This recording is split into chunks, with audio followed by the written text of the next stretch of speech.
Welcome to the Genius Factory. Enjoy the video. In this video, I will explain how to change the default language in Windows. First, let's open the Start menu, which is the Windows icon, and then click on the gear-shaped Settings icon.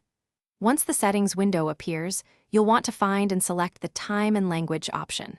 From there, simply click on Language or Language and Region in the left-hand menu to access your language preferences. Now that you're in the language settings, locate the Preferred Languages section and click the Add a Language button. A new window will pop up, displaying a comprehensive list of available languages. You can either scroll through or use the search bar to find your preferred language. After selecting it, you'll see options for additional features, such as text-to-speech.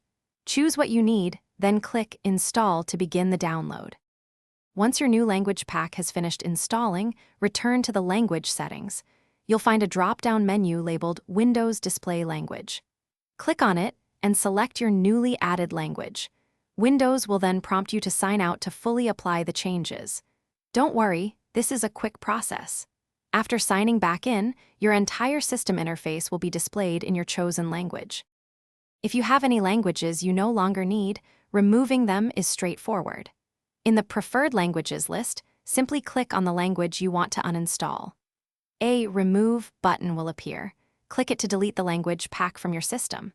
Just make sure the language you're trying to remove isn't currently set as your primary Windows display language, as you'll need to switch to another one first.